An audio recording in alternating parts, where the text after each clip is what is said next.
Hello students, welcome to Brainingo, and today we will discuss Arithmetic Progression, chapter number 5, class 10, CBSE NCERT book. Let's start with an example. Suppose there is a guy whose name is Rohan and he gets a job of rupees 10,000. At the time of joining, he was said that he would get an increment of rupees 500 every year. So what does it mean? It means Rohan gets rupees 10,000 in the first year. Then he gets an increment of rupees 500. So I will add 500 here, and his salary for the second year will be 10,500. Again, there is an increment after 1 year. So next to next year he will get rupees 11,000 and so on.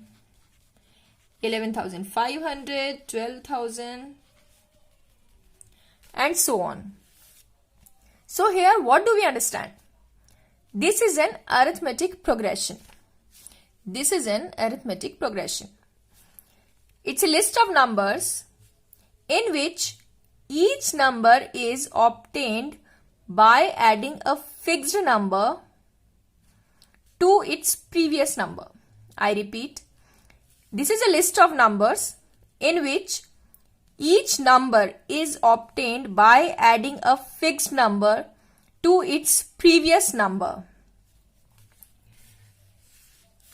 These numbers are called terms in arithmetic progression. Okay, so these are called terms. This is the first term. Okay, the first term in this progression is, it is represented as A, 10,000. Okay, it is represented as A. And this, the difference between the consecutive numbers, two consecutive numbers, is called common difference.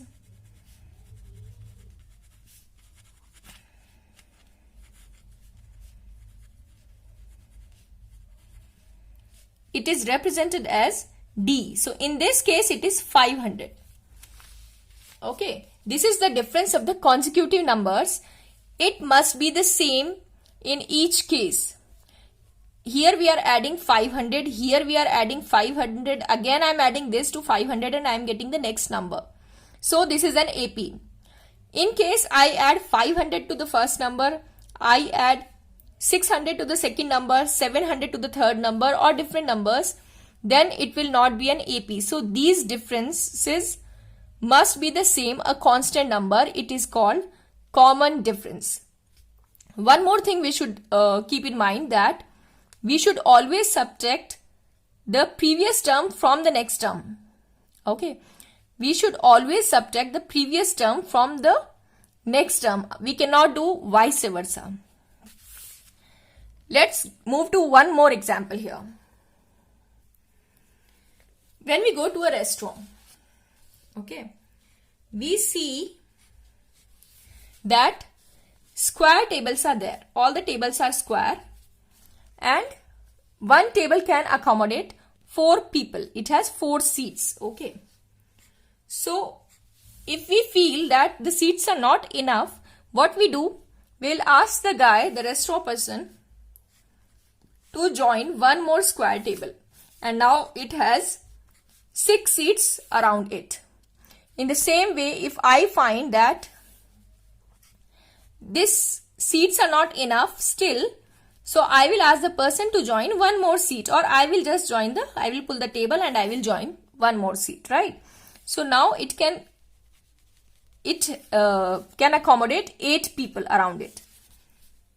So if we notice here the numbers 4, 6, number of people who can sit around the tables. 6, 8, 10, 12 and so on. What do we notice in this? If we see, The first term is 4 in this case also. First term which we represent as A. So, A is 4. Common difference, that is D. Now here 6 minus 4, I am subtracting the previous term from the next term. Okay. So we get 2. Or 8 minus 6, 2. Or 10 minus 8, 2. So in each case it is same. So this is an example of AP. Now we will find out the general form of an AP. A is the first term. Okay. Now the common difference, a constant number I will add. So it is A plus D. Again, okay, I think there is a problem with the pen. Sorry. So A plus D. Then I will add one more D here. Okay, just give me a minute. Alright. So A plus D, A plus D plus D. Then same number, the third term I will write down here and I will add the fixed number which is the common difference. A plus D and so on. Now in simplification form I will write down A plus D, A plus 2D, A plus 3D and so on. Now here you see the first term. For the first term, the multiplier of D is 0. Right? There is no D term here. So what I can write here? I can write it as A plus 1 minus 1 into D.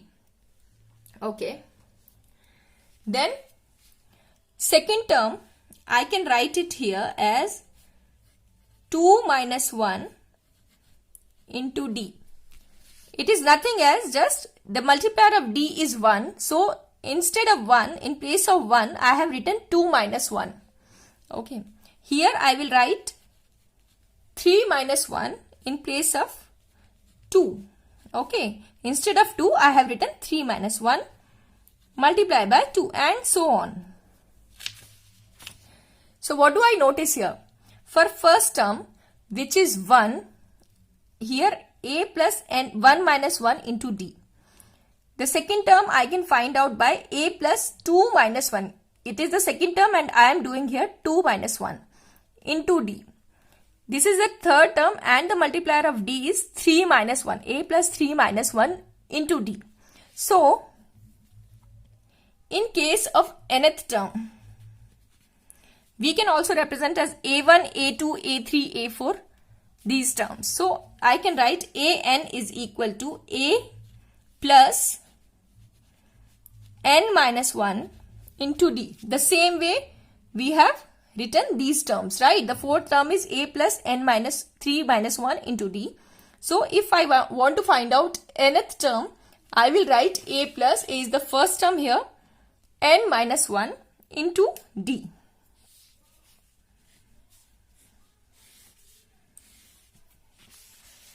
So, for further understanding of this formula, we will do more examples.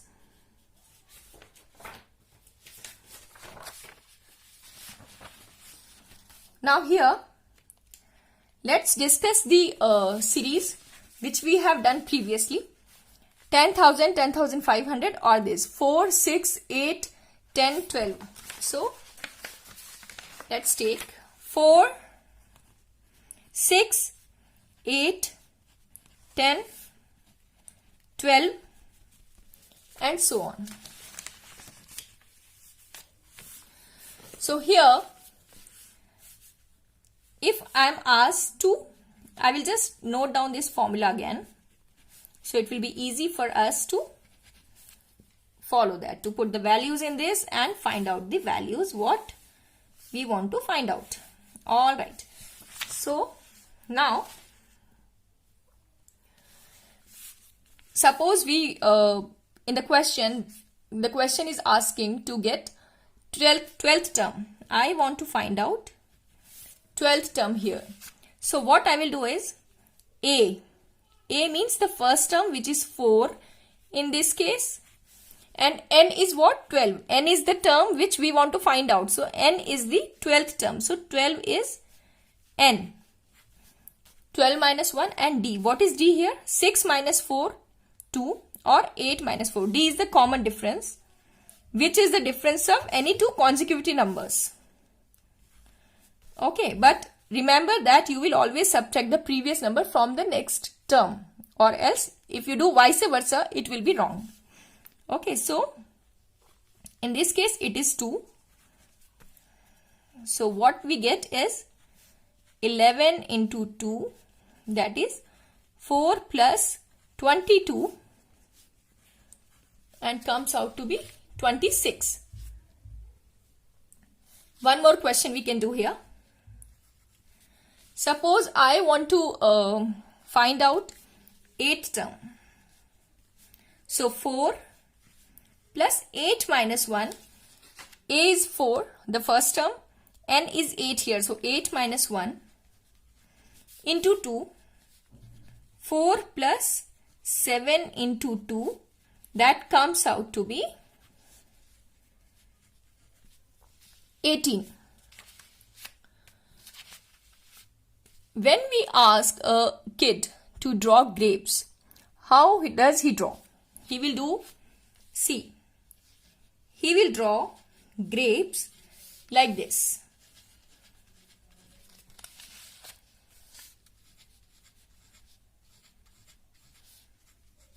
Right?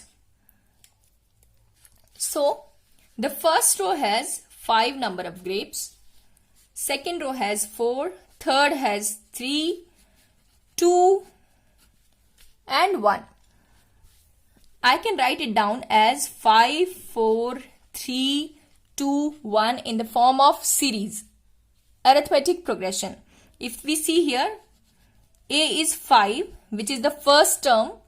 Now what is D in this case? The common difference is D, which is previous term minus the next term. Next term minus the previous term. Alright, so it comes out to be minus 1. Now, I cannot do 5 minus 4 here. If I do 5 minus 4, I will get 1, which is absolutely wrong. So, I will have to subtract the previous term from the next term.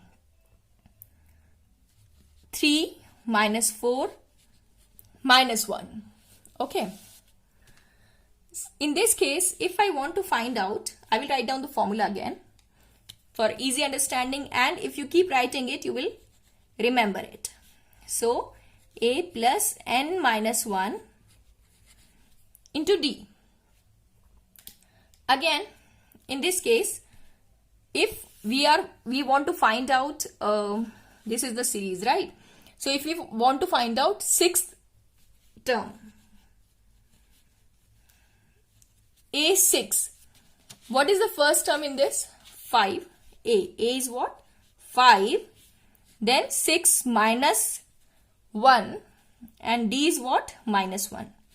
So here it is minus 1, not 1. The numbers are decreasing. We can notice that. So 5 plus 5 into minus 1. That comes out to be 5 minus 5 and 0. What we notice here, that D is the common difference. It can be positive, it can be negative, and it can be 0 also. It can be 0 also. What does it mean? It means that